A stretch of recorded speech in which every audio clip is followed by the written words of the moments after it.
Fractional technology has totally revolutionized the landscape of aesthetics. Laser resurfacing or resurfacing procedures in general were essentially all but dead. With the advent of a fractional energy delivery, we're able to keep recovery times shorter, safety profiles high, and produce clinical outcomes that were still quite reasonable.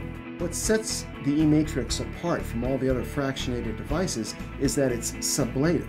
Everything is happening below the surface of the skin. The idea of sublative rejuvenation started with a very basic question. What could possibly be done by taking our bipolar RF delivery system and fractionating it? What's unique about fractional bipolar radiofrequency treatment or sublative rejuvenation is that the distribution of the heat is mostly in the dermis. There's very little epidermal disruption. The injury pattern to the skin is really top to bottom. At the surface of the skin, there's really only a pinpoint of damage, but there is a much larger area of tissue heating beneath. We've known of these advantages of radiofrequency since the inception of Syneron. It's now time to take what we've learned and see if we can push the boundaries. Our original perceptions of radiofrequency really had to do more with skin tightening. RF can be incredibly versatile, can play some very important roles, everything from skin tightening to treatment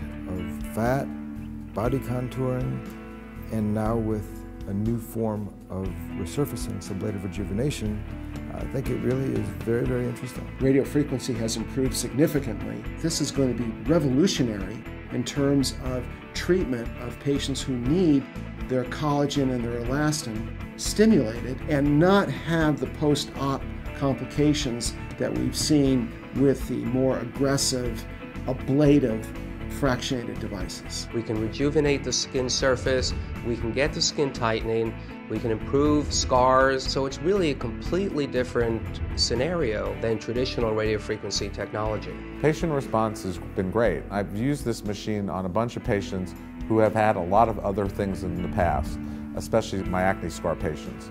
Most of them have been really thrilled with this device. After the advent of sublative rejuvenation, the challenge was thrown down by our physician partners to say, what else can you do?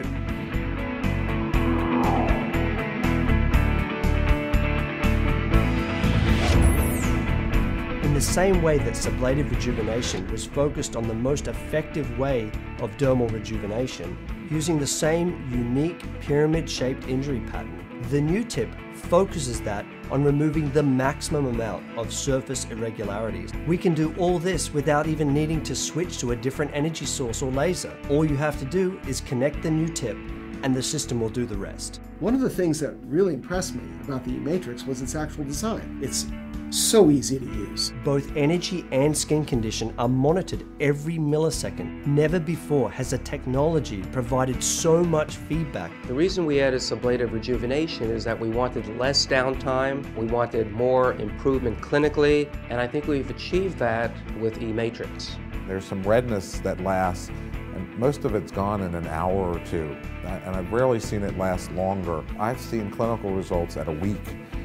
I'm not used to that. During treatments with sublative rejuvenation, one thing I found very unique was not just the rejuvenating effects, the illuminating of the skin, tightening of pore size, and decrease of the rhytids, but I also found reduction of blood vessels. The future for eMatrix is just beginning. Taking an aesthetic device and exploring treatment options for patients with medical skin disease. I think it's very promising and I'm very excited about it. It's truly a very exciting time for all of us here and everywhere in aesthetic medicine.